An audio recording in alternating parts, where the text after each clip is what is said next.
Welcome to another episode of Mr. Therapist and the Counselor Podcast. We are your guide to personal recovery, whether you're dealing with an addiction, a mental health issue, maybe you're just trying to figure things out.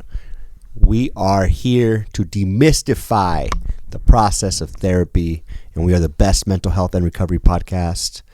Please subscribe to the channel, Jesse O.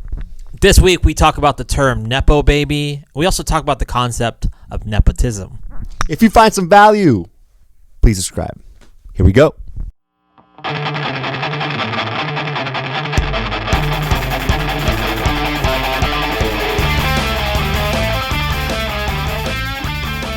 Hey everybody, welcome back to our show.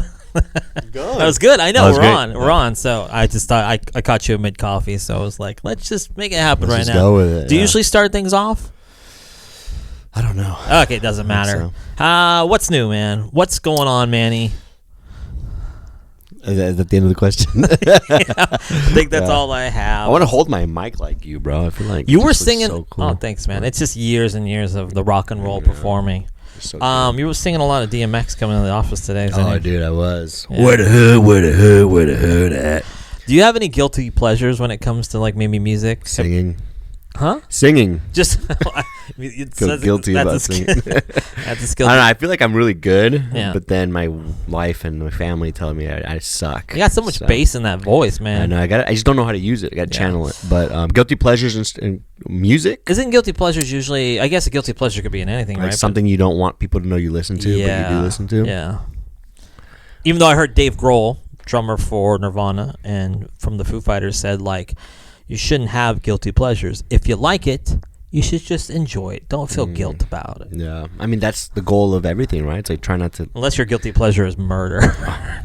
Hopefully you don't enjoy murder. No, we are mandated reporters, so just don't tell us professionals at heart. Yeah. No, not even at heart, just all together. I want to think about that, though. What about you? Do you have any guilty pleasure music? Yeah. Why? What? You flipped that on me. Because I'm a second to think about it. You're more musical than I am. I am more musical than you. That's correct. Dang, you felt really proud in that moment, didn't you? I do like probably some. I'm a big punk and like rock guy, so I do like some pop music. You know what I really like is the Justin Timberlake guy. Oh yeah, I do. So when NSYNC and like Backstreet Boys came out, I was all like, this stuff's lame, dude. Summer Love. No, Justin Timberlake. No. I like when what goes around comes around. Even like his new album, I'm like, I'm totally so afraid to actually sing that song right now. What's song? Hit it. Summer Love. No. What goes around? I'm not gonna sing it. Come on. Comes around, goes back around. I thought I told you. Hey. Damn, that was not good. I was trying to do like the Timberland,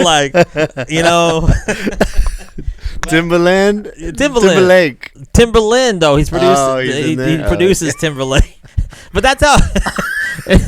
I didn't want to sing it. I just wanted to say how much I enjoy Justin Timberlake. Maybe I root for like the pop star that's a little bit like near my age. I'm a little bit older than Timberlake, but not that far off. I think he's early 40s. So I think I like really gangster music. Oh gosh, Eazy-E, yeah. NWA. You're so hard. I know DMX. Dude, no, but like it's I will turn it down if I'm like if I'm at a stoplight and I'm like, oh fuck, I don't want anybody to hear it. I know we have a lot of women viewers, so like when the whole Britney Spears Justin Timberlake thing started going down again. How many women viewers do we have? I think we have a plethora. A couple hundred? Yeah, a couple hundred, but not all sexes are invited to Mr. Therapist and the Counselor. But like I don't want to like I kind of tended to like lean on the more Justin Timberlake side. Nothing against Britney Spears. They should just cease fire and just handshake it. They were in a relationship years ago. They both so successful. Are they still beefing? I think it's kind of slowed down a little bit when the last couple months it was kind of starting to get a little hot. Like her book came out and kind of was blasting him for a lot of different things, and he was kind of childish by responding. But hey, some breakups hurt more than others, man. True. It's hard to let some go. Preach. So is that a segue? No, not at all. So what's going on in your life?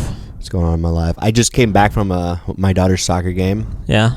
Good job, Mia. You're doing a great job. Great job, Mia. But do you have a problem with saying good job or great job?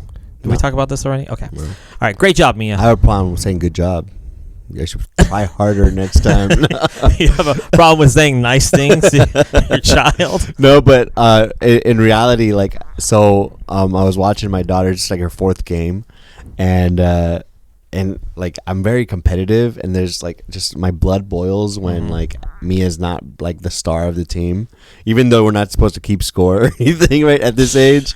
Yeah. But I was really getting like kind of like frustrated, and I'm like, oh, like you gotta attack the ball. Yeah. And I found myself thinking, I'm like, you're not aggressive enough. By the way, if you watch this in 20 years, Mia, I'm sorry that I think this, but you're doing a good job. And so I remember thinking like, man, like this is what my dad felt when I was playing soccer, because that's one of the things he would criticize me about. It's like, you're not being aggressive enough. You got to like get to the ball, like attack. Yeah. At least your dad was there. My dad's kidding. Sorry. Keep going. Anyway. Sorry. I feel that's crazy. Sorry. Yes, you're right. At least he was. No, keep going. I'm sorry. I apologize. No, Keep it's going. like that was funny. And I just remember it was part of what I didn't like about playing soccer, was like getting hammered with that. So I restrained myself from getting upset, and I was like, Manny, if you really want your daughter to like do these things, and like maybe you should practice more with her, like take her out, like without being this militant, like, hey, we got to do these drills, but just have her play with the ball a little bit more. So. I asked you too, right? She likes it. Like, if she's into it. Has she ever said, Dad, I like it. I have fun? Yeah. Okay. She likes it, yeah. Okay. She does, yeah. She likes chasing balls and getting treats afterwards. Not like a fucking dog? Chasing balls and getting treats? That sounds like... You're talking about, you're not talking about your puppy, right? You're talking about, well, I mean, I don't know. Like, I think that would be a good. I don't think she likes running. I think she likes running after a ball. But like maybe just the whole team aspect, like being in a community and like the social, all that stuff that comes with like team sports is like. Yeah, so I just wonder, like, if you ever said, hey, like, do you like doing this? Are you having fun? Like, even just checking in occasionally. That's actually my go-to question when I'm upset. When I want to be like, why didn't you do that? I'll be like, no, filter it through. Oh, good. Hey, did you have fun today? Yeah. I'm so proud of you. Yeah. That's it. That's what I do. I'm really working hard to. I'm proud of you, man. And not expect this to be this work hard in for progress, me, man. It's okay. How about you, man? How are you showing up today? I'm showing up in this way. Clear-headed. What? So we quote a lot of Michael Scott here, right? Do it. What do you got? Well, when he was pitching his Michael Scott paper company, is like, what's your mission statement? Our mission is stated as follows. I feel like you just kind of did that. Yeah, it's constant Michael Scott all the time. This week I had a couple good conversations with some good people in my life, and I brought up the idea of I noticed that like resentments were coming out kind of in awkward ways, in the sense like, not that I don't know what it means to be resentful or feel like what resentment. I know what it feels like, but I noticed like I had some reactions to people that I had resentments for, and then it came out like either it was like kind of like sarcastic humor, and I took a good look at it, and it's once again just continue to reflect on myself and how I can apply myself in these environments where I feel like I have resentments towards people, whether it be like in life or work or whatever, but family, so like just continuing to like center myself, needing to work on myself. I have some goals that we set at the beginning of this year that I plan on achieving. Last year, I think we said too. But I'm gonna hit those marks, and I'm gonna bring it into the room. I'm gonna talk about those goals that I've conquered. All right, and I love it, dude. I'm here to support you. Thanks, man. I appreciate it. So, can we practice something? Can we practice sitting in silence just for like a minute while I check the camera? Sure. Have you ever done breathworks before? I have. Yeah. You could have yelled that. You have to run to the mic. So breathworks is like what, like a clinical meditation group. Did you like breathworks? I actually did. I don't like the start of it. I don't like going into it because I'm like, this is going to take a lot of work. But yeah, once I'm in it, it's awesome. Reflective AF, he came in here. Oh, yeah. Alex Flores. Yeah, he came in. I always say reflective as fuck. He wasn't feeling that, I don't think. No, he Yeah. was. I'm sorry. It's It's a cool, it's badass. It's a badass name. But yeah, he was like a huge advocate for that. So I don't know. That's another thing. I'm not gonna put on the goals list, but I would really like to try breathworks. I'll invite you to one. Breastwork. Breathwork. That's right, baby. I did. That's right, baby. I did. I want to send a shout out to something. We forgot to talk about this. Oh man, I just tried to like go into the top. No, we can't. Go ahead, do your shout out. So 50 episodes. The 50, dude. We're at episode 52 right now. 52 right now. 52, but me and Jesse are only going to do 100, and then we're done after that, unless we get like another 100 subscribers. So if you don't want this to go, please. I'm just kidding. I'm being so manipulative right now. Yeah, I know. I like it though. I like it. So. But yeah, how do you feel? 50 shows in. I feel like we're on the cusp of something. Yeah. I feel like we get 1% better every day. Man, we're getting so good at this stuff. Yeah. Our videos coming out amazing. Our sound's so much better. Oh my gosh, I know. Yeah. Our look and you look stronger. I look a little chubbier each time. I look weaker every day. What time? Our logo is so close to getting formed. You look like Billy Kudrup. I look like Aaron Paul. Oh my gosh, we got this. We should just amazing release that to the public. I wish you should. You should actually. Please put it out there. Let's leave it for the people. Yeah. Should we release this logo that is completely not even looking like us? It does. So it kind of looks like us. We should totally put it out You there. just like that it looks like Jesse Pinkman from I do. Breaking Aaron Bad. Paul, and you don't know who Billy Kudrup is, right? No, I don't. Do some research, or maybe not. So. But you've said I've looked more like Emilio. What's that guy's name? Huh? The guy from Ant-Man. His name's not Emilio. What's his name? I can't remember his name. Oh, yeah. Dang, the guy from the only Mexican actor I can think of right now. What's his name? I don't know. Anyways, dang, think- I'm gonna think about this the whole episode, baby. Speaking of baby, today we're going to talk about Nepo Babies. What? You don't even know how to say it. Nepo Babies. No, Nepo. Nepo. Okay, so this week Isn't it? the clock has started.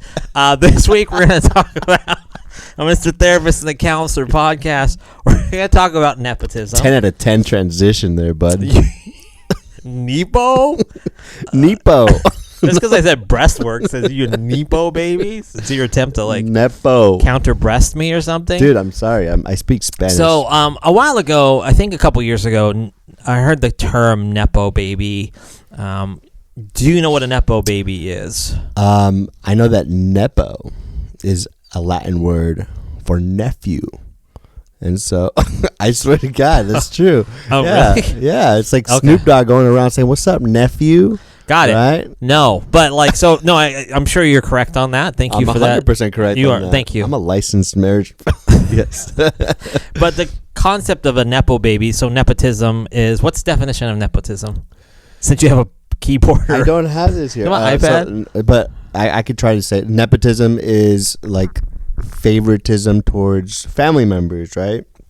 Like hiring within the workplace, especially. It's like hiring family members, showing favoritism over anyone who is not related to you, I guess. Yeah. So the concept of a Nepo baby, it came out a couple years ago. Is it Generation Z? And that's the current generation. Like, what's the age gap for that? Like 20. It's I don't know. Anyways, it's like the young beforehand. I come in with I stats. ask you all these questions of like, I always go to you because I feel like you know the answers. Like I'm freaking Alexa or something. But Nepo baby, the term came out. I think I might have heard an interview with Zoe Kravitz, who's the daughter of Lenny Kravitz. I could be incorrect, but maybe Nepos. Yeah, but the idea, I heard some famous actress say that like being a Nepo baby, they thought that they had they would have more of an advantage or more privileges because their father was like an actor, a musician, a celebrity. So I heard this and I started to look into the idea of like, well, first, Nepo babies, they get a lot of heat because in the sense that people get privileged, they have more opportunities than your, your random person, middle class. I don't want to say like class, but maybe middle class person, right?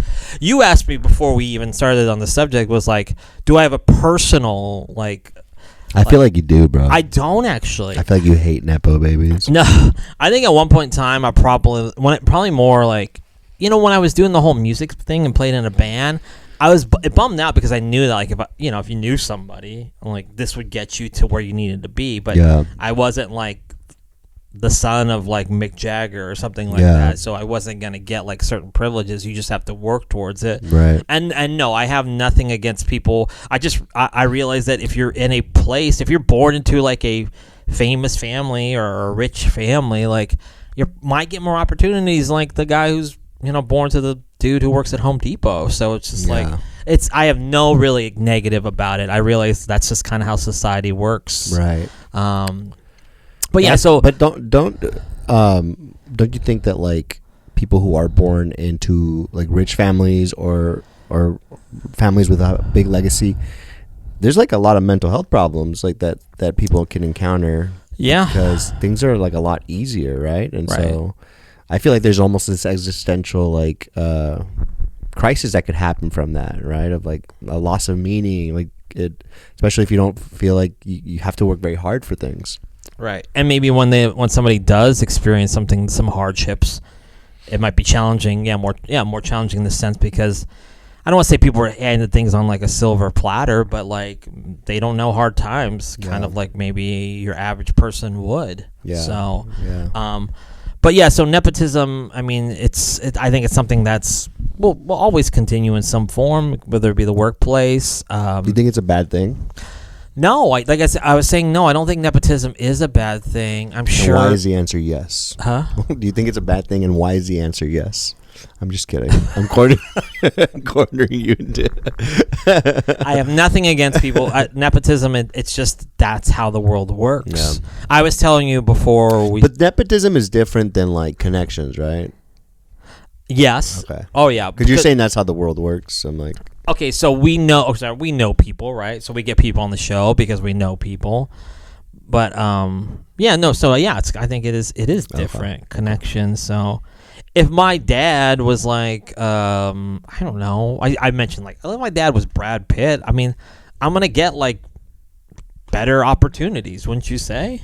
Oh, totally. Yeah. So so that's just how it is. Like, I wasn't born to somebody like that. So that's true. Yeah. And if you find some acceptance in like where you are on the totem pole of life, then I think you'll be freer for it. Yeah. I think some people feel like.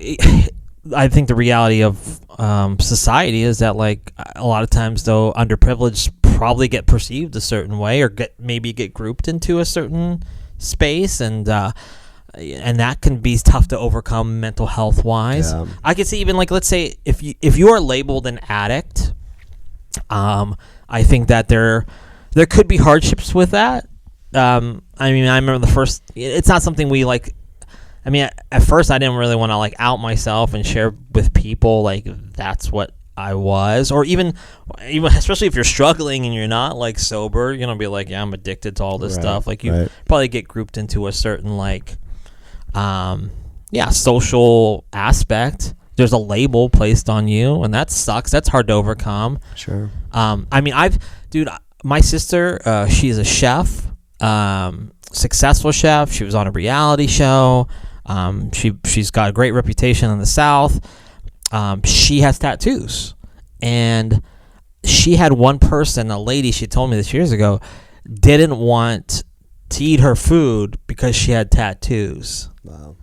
In the sense, and for that, I think maybe I look at that as like she saw my sister, despite her like her somewhat fame or notoriety, she saw that and put her in this class. And I think that's probably... What country was it? Was it here? It was here, yeah. I mean, it was like, maybe she was working somewhere in the Midwest or in the East Coast, and just like, that's crazy. And that was like maybe 5 years ago. So I know things are constantly changing, but I said there are still like stigmas, and maybe we're going off topic in the sense of nepotism a little bit, but like I think people are like, there's a hierarchy, and there's an upper class and there's a lower class. So. Yeah, I was trying to figure out a way to tie this to mental health when we kind of brought up the idea, and I think one thing that stuck out in one of the articles I read was how there, just based on like a meta-analysis study, which is where they study all these different studies that have been done,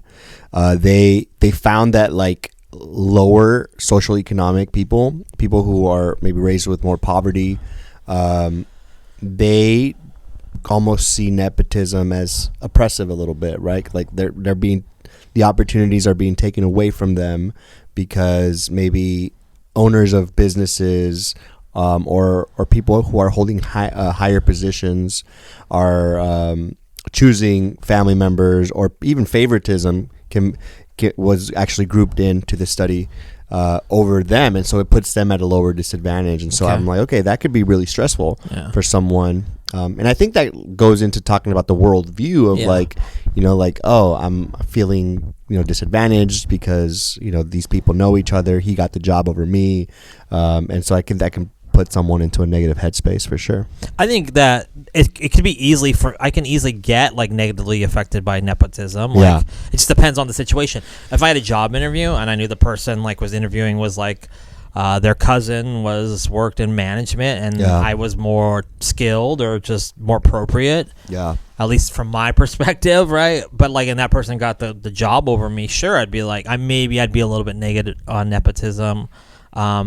If you replaced me with Billy Kudrup or like Aaron Paul, because hey, Jesse, like Aaron Paul's just gonna get more views, so you wanted to make it out, Mr. Therapist and Jesse Pinkman, here's the thing, I'd be bummed, but I also would realize like why though? Yeah. Why did that guy get the job over me?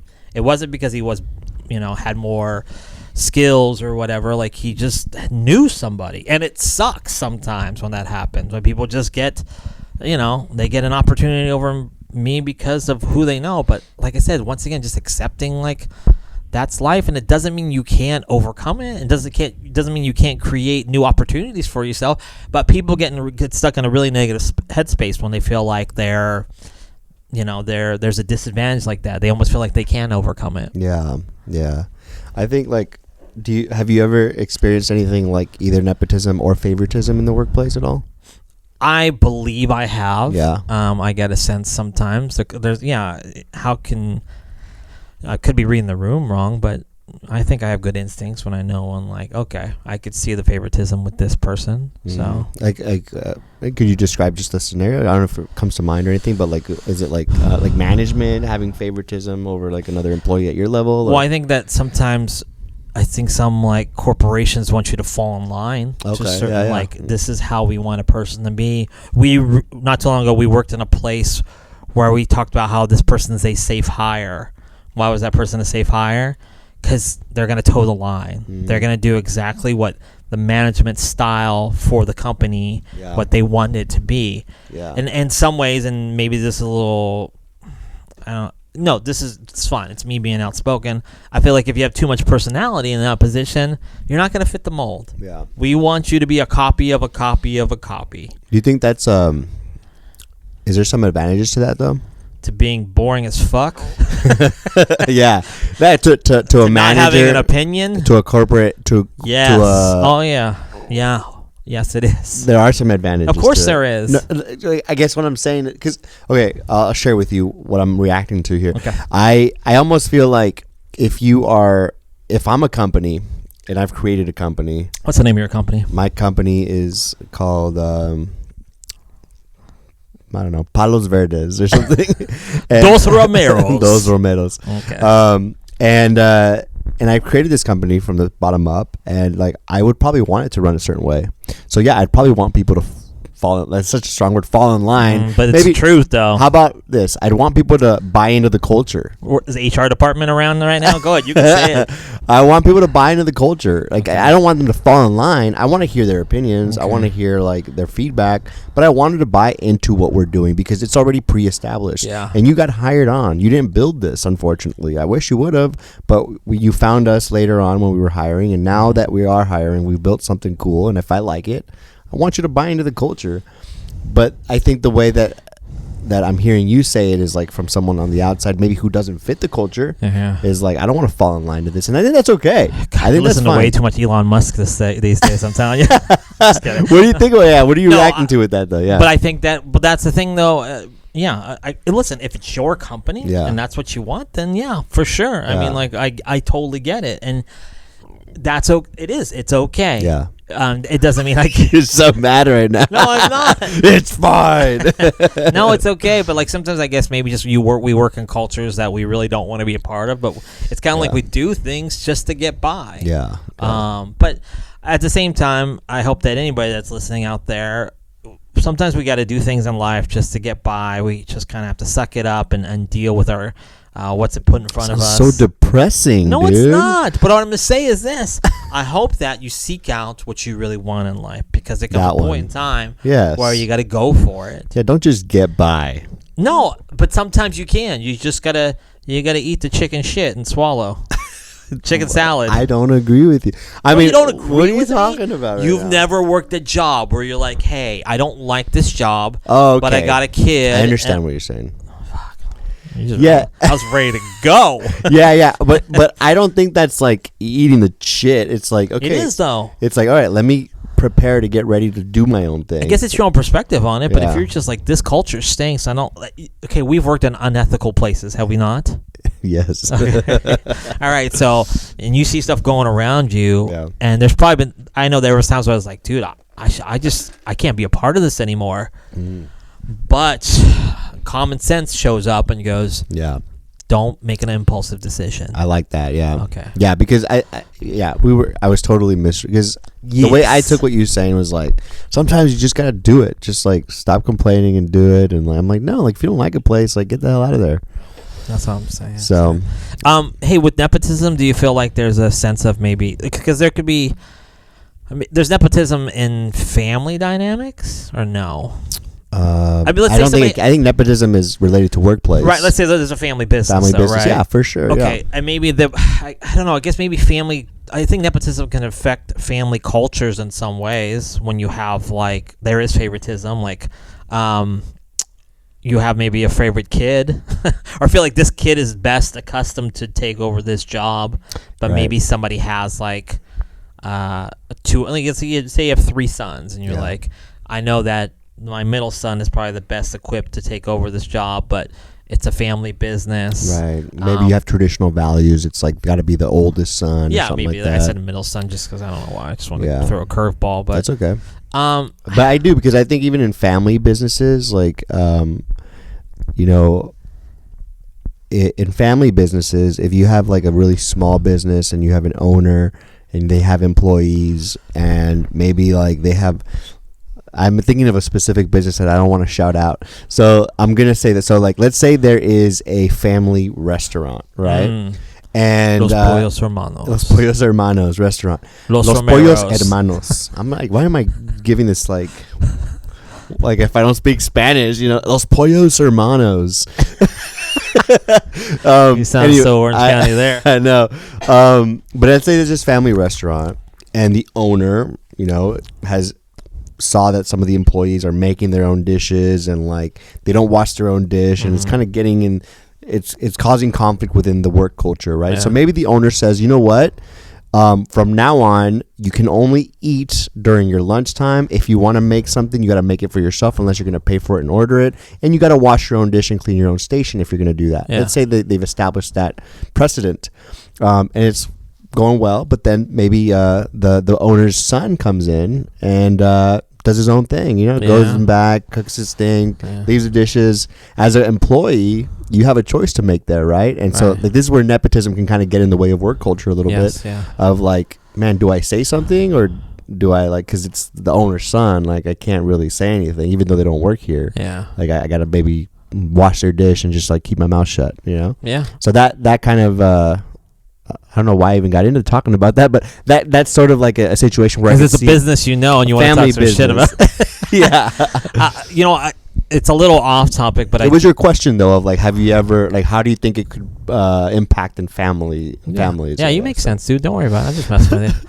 I did want to like, I know this is a little off topic, but when I started to think about like nepotism and like a hierarchy and maybe in society, but I thought about like, I think about families though, and like how sometimes there could be that sibling rivalry sometimes, and how we compare ourselves. We do. I mean, there's a hierarchy in life and society and business that we look at people that are I guess, privileged, and then if you feel like you're underprivileged or you don't have the same opportunities, I think there's a sense of comparing ourselves, right? And which could be a real negative on somebody's mental health. Like, I think I shared a story not too long ago about somebody being born into a home where the first memory they had was of their parents using drugs, and it's kind of like, could you imagine that comparison into somebody to their first memories, like living in a mansion in Beverly Hills, or being on a reality show with your siblings, the dynamic, I'd be so wild to the comparison. It's so polar opposites. But back to the comparing ourselves, I just think that it's very common in family dynamics for people to maybe look at their brother or older brother or their younger sister and see how parents react to each sibling. And if you talk about Mia, right? One day your other daughter, she's gonna get older. Mila's gonna get older, and then you're gonna be you might have that. That what if Mila is a rock star in soccer, and Mia doesn't pan out? Think about that though. Dang. What if you find yourself going? I love both of you girls equally, right? Yeah. But at some point in time, you've got to love them equally and give them the time. But you hear it often, probably in therapy, of my mom paid more attention to my older brother, or this is why I feel like I'm the middle child, because the baby of the family got focused here, and then the older daughter got privileges that I didn't get. So yeah, that's very true. What do you think about this? I'm switching up the topic here. What do you think about nepotism? How do you react to nepotism in politics? I feel when you're talking about families and legacies, right? There's families of people that become presidents, that maybe hold political positions, and sometimes it doesn't really matter if they're a good politician or not a good politician, but just because they have that family name, they kind of get adopted into the system. And what are your thoughts on I think that's probably one of the issues with the world today, is I think people are having such difficulties with our choices and who we have to pick for the leader of our country. We talked about that, people just people, so they get the recognition, or you see a president has a vice president. It's Obama's vice president was Biden, so Biden is next, because I guess he did hold that role, but there is that, once again, we could look at families though. You look at the Bush family or the Kennedy family, right? These names, because they hold some value, not for everybody, but maybe one side more than the other, right? But this is also another example of I guess this is nepotism, and not a good way for a lot of people, because people don't have the opportunity. When you have that random independent candidate show up, and you're just RFK. Yeah, well, no, but he's a Kennedy though. Yeah, he's a Kennedy. No, that's what I'm saying. Let's say let's say just not taking a stand, but a Bernie Sanders, right? Bernie Sanders. He's just out of nowhere. Who the hell is this guy? Yeah. He's not, he's just a random. Doesn't have. I felt like that about Bernie maybe 3 years or 2 elections ago. Okay, but my point is, when he got, but it's but a lot of times people, when a random person shows up, it's kind of Vivek Ramaswamy. You're just you don't have a chance. You don't have a chance because you don't have the connection. You don't know anybody. You're not connected to one of the bigger parties, and you're that independent. So it's kind of and that's kind of. There's also been do you agree with this? There's also been crimes committed by people who hold a strong last name. One of the ones that's been recently accused is Biden's son, right? Yeah. Or I don't know. I'm sure there's other. There's tons, but that one came to mind right away. But there's tons of people that are with power that get or even pardons, right? Pardons that have happened. But that's once again that's probably nepotism in the worst way possible, because you see people that get free or don't have to serve the same consequences as somebody that isn't connected. And that's where I think maybe as a society nepotism does get it gets hated on, and people don't like it because it's just but I guess here's the thing, life's not fair. It's not. And you have to the more that, I don't want to say you don't have to be comfortable with it. I'm still down to rage against the machine, but there's always going to be someone who gets the shit end of the stick when there's a decision to be made. Right. When you have to make a decision, someone's going to benefit, someone's going to not benefit. It's. I feel like it's going to be that way. I think that later in the year, I'd like to do like an episode when it comes election time, because there will be a lot of stress about that. But this does this topic, nepotism, I could see how it triggers a lot of different emotions in people. Yeah. And the mental health, it can really be, it creates anxiety, or like I said, depression, that people are getting these chances that I never got. So yeah, it's a big thing on the mental health community. And I think nepotism is pretty much almost in every aspect of society, political, celebrities. I mentioned to you maybe sports would be the one thing where people don't. No, I think they do. But here's the thing, though. Like LeBron, I talked to you about LeBron James, right? His son Bronny, right? He's playing for USC. I think the rumor is he wants to get him on the Lakers, right? Right. But here's the thing: if Bronny shows up on the Lakers and he's not that good, sure, he'll get the opportunity. But that's just it, though. Okay, but I guess that's it. He will get the opportunity, right? So, and I guess over maybe Joe Schmo, who's way better. And he's got game, that Schmo. Yeah, but he hasn't been recognized because he's in some poverty in Argentina, right? Yes. It's like he just kind of missed out on the opportunity. We've had guests on here that have disadvantages physically. We've worked with people that have disadvantages mentally, but I think that to really empower people to there are ways to fight and there are ways to overcome, and don't give up on what you want to do. I really appreciate our luck episode that we did, because I think it talked about different ways of viewing opportunities and circumstances, I think that reminds me of if you find yourself sort of being focused on ways that you are being that you are being you're in a situation where things are unfair for you. Yes, it probably is unfair, and there's probably some opportunity that you can still find if you continue to look for it, right? And so I don't know. Cool. That's a good place to end right there. Yeah, we're out of time. Thanks.